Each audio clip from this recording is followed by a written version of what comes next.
Hey everybody, it's Artsy Dude here. How are you doing today? Welcome to the Art Studio and welcome to the Artsy Dude channel. It's the place where creativity is more important than knowledge, but the acquisition of great knowledge. It's an art form and the two go hand in hand. Hey listen, I'm sitting out in the Art Studio again, somewhere in this great United States of America. And I was contemplating a few things. I was listening to my friend, fellow YouTube channel compadre, C.W. Chanter. I'm sure a lot of you know who C.W. Chanter is.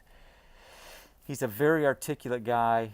He's a lawyer, and he has a great channel, has excellent discussions, and he can go on and on and on. That guy can talk for hours, and he's just, he's affectionable. He's passionate sometimes about his topics, and I really like the guy. So he was recently talking about To the Stars Academy.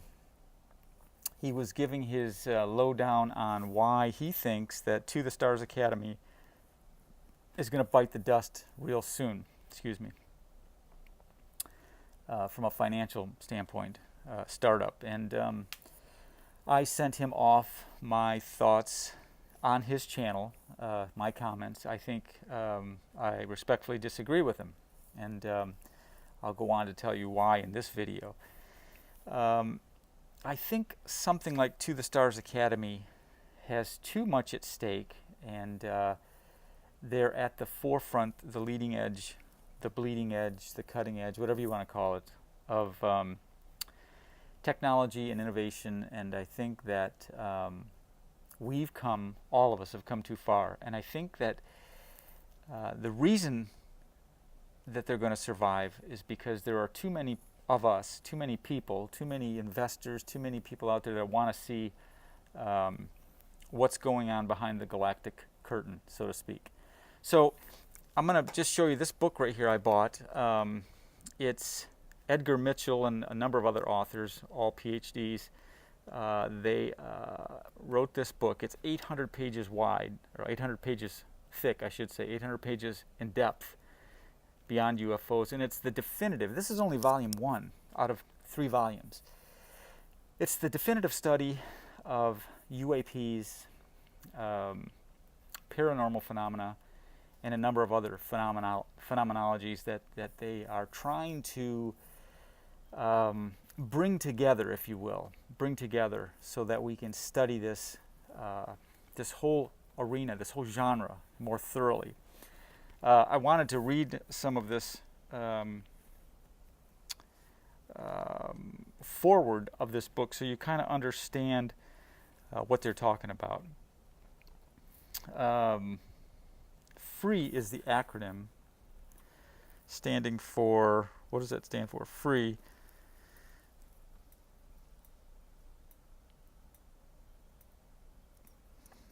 It's the Foundation for Research into Extraterrestrial and Extraordinary Experiences. FREE. Okay? Dr. Edgar Mitchell, dual PhD, astronaut, walked on the moon. Super intelligent guy. He knows what he saw. He didn't parse any words in his lifetime in terms of what he saw, what he knows. And I just wanted to kind of, I've started to get into this book, and I wanted to sort of make my point, or counterpoint, if you will, to C.W. Chanter's reason why To the Stars Academy will fail. I don't think they will. And the reason for it is because of this phenomenology that's taken place, okay? So let me just read a couple of excerpts from the book, and I do this with all due respect to the authors. I'm just sharing this. I'm not trying to steal it or copyright it. This is from the book, Beyond UFOs, okay? And I'm just going to read a couple of things here. It's important to stress that FREE is not a ufology organization, okay? The majority of the FREE board of directors, including the late Dr. Edgar Mitchell, view that the field commonly called ufology operates under a very limited paradigm. Much of the focus of mainstream ufology research is on a rudimentary nuts and bolts materialist approach, which primarily investigates the physical aspects of the phenomena and assumes that the extraterrestrial hypothesis as to the non-human interaction between those phenomena, Free does not take this position. Astronomer J. Allen Hynek, who served as scientific advisor to several studies, Project Sign, Project Grudge, and Blue Book, undertaken by the U.S. Air Force to analyze UAP-related events, for example, concluded this. Okay, this is what he concluded. I hold it entirely possible that a technology exists which encompasses both the physical and the psychic, the material and the mental. The UFO phenomena is so strange and foreign to our daily terrestrial mode of thought. Similarly, computer scientist and astronomer Jacques Vallée, in 2003, put forth his thoughts about this area that we all study. Okay? My personal contention is that the phenomenon is the result of an intelligence that is technologically directed by an intelligence, and that this intelligence is capable of manipulating space and time in ways that we don't understand. Okay? The essential conclusion I'm tending to is that the origin of the phenomenon of the intelligence is not necessarily extraterrestrial. I think we are dealing with something that is both technological and psychic, and seems to be able to manipulate other dimensions. This is neither wishful thinking nor personal speculation on my part. Okay? It's a conclusion that comes from interviewing critical witnesses and from listening to what they have to say. Now, this was from Jacques Vallée's YouTube video titled Thinking Aloud, Implications of the UFO Phenomena, when he was interviewed by Dr. Jeffrey Mishlove in 2003. Okay? Some of the data in this book is very interesting, and they've spent like years and years and years putting this all together.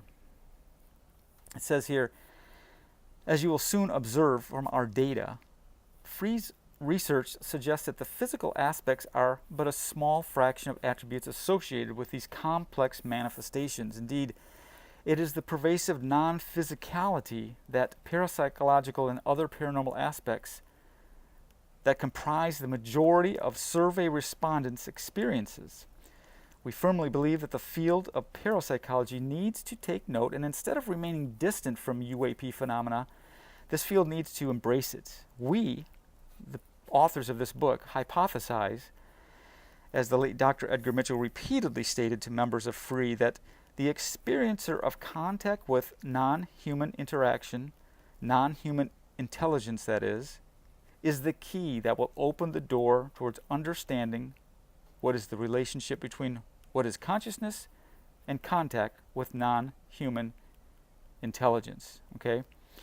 Free hypothesizes that all types of contact with non-human intelligence via near-death experiences, out-of-body experiences, and unidentified aerial phenomena contact, remote viewing, channeling, communications with ghosts, spirits, hallucinogenic, shamanic journeys, telepathic contact sightings of orbs, PSI, and other types of paranormal contact with non-human intelligence might actually be one phenomenon that should not be studied separately. We call all of the ways that humans have perceived the veil, have pierced the veil that is, and have had contact with non-human intelligences, which we would call the contact modalities, the different modalities. One article in our book titled Phenomena Without Borders, written by Dr. John Alexander, past president of the International Association for Near-Death Studies, discusses this hypothesis in more detail. Okay? We firmly believe that cross-comparative academic research on experiencers of the contact modalities, all of those ones that I talked about earlier with regard to remote viewing, channeling, hallucinogenic shamanic journeys, telepathic contact, non-human intelligence. Okay, so All of those contact modalities may provide insight into the validity of various models of consciousness, okay? Once the necessary cross-comparative research has been undertaken among the various contact modalities, numerous commonalities will be derived that are shared by many of the experiences of the contact modalities. These common variables identified from these experiences can be used to develop a viable hypothesis for a possible unification theory of consciousness in contact with non-human intelligence. This is volume 1 of our book, as they go on to say, which analyzes the data from the free experiencer research study. And our forthcoming volume 2, theoretical book on consciousness, are the first steps towards this paradigm-changing effort. So I know that's a mouthful, and I'm not always the best narrator. But when you think about it, here's 800 pages. They're trying to put all of this information in context, all of these different modalities of contact, of non-human intelligence contact, from the nuts and bolts to the spiritual, all of these different modalities coming together to be one knowledge base. Remember I talk about that knowledge base, knowledge, the acquisition of great knowledge. It's an art form, okay? So I think my point to C.W. Chanter is, I don't think this company is going to go under. I really don't think this company, and when I say this company, I mean To the Stars Academy, I just don't think they will. He had mentioned about Bob Bigelow possibly underwriting them. Well, maybe he is, but there's a lot of Bob Bigelows out there. There's a lot of billionaires, multi-millionaires who have this childlike fascination, who probably have Matchbox car collections, and they still think about the beauty of being a child and having that curiosity, but they just have the money now to explore different possibilities, okay? So I think money will be pumped into it, especially if we know that these private companies, let's say To the Stars Academy, which is a public company, what am I trying to say, for the public good, they want to bring these new technologies to market, to bear, and we'll see. But what my point is I think there's enough financing out there available. There's enough money, big money, besides Bob Bigelow, to put into these organizations and take the risk to find out what's behind the galactic curtain. That's what I think. Now, C.W. Chanter may counter-argue to my point. He may be much more articulate. He's a lawyer. He knows how to choose his words wisely. I'm merely an amateur artist, designer, but I am creative and I like to think creatively. And I think that's why To the Stars Academy will survive. And if you read my comments in his last video post, you'll see what I meant. I used a number of examples from Martin Luther King to Gandhi to Henry Ford to Copernicus, Harley Davidson, Apple Computers, a number of different companies and personalities who persevered in the face of almost insurmountable odds. Okay, so if you get a chance, watch C.W. Chanter's last post on why he thinks To the Stars Academy is going to bite the dust, and he'll go into detail for an hour and a half or so on why he believes that, including going through their recent filings with the Exchange Commission, the Filings and Exchange Commission, the federal bureaucracy there. So anyways, there you go. I wanted to bring that out and see what you guys thought. One thing I do relate to him, C.W. Chanter, a lot on, and he's, I applaud him. He's working his way through some tough times. He's sober, and he's given up his ways of the past, and that's a struggle. And I know he can use our and everyone's goodwill, good vibes, praise, good karma. Give it to him for that. I mean, that's a tough thing to give up one's past habits, especially when they're tough habits to break sometimes. So let's give it to him for that. And I'm curious to see what everybody thinks out there. The other thing, again, he is a very compassionate person and charismatic. So I know he appreciates it when I tell everybody out there to take care of your animals, love on your animals, take care of your elders. Oh, I wanted to make one more point about C.W. Chanter's last video. He had mentioned about a lot of the people in these ufology workshops, these conventions, all around the world, are baby boomers. And you know what? He's probably true. He's probably right about that. A lot of them are boomers. And he had mentioned that they might be clinging to this notion of fantasy land, or and I don't want to put words in his mouth, but this notion of that there's something more.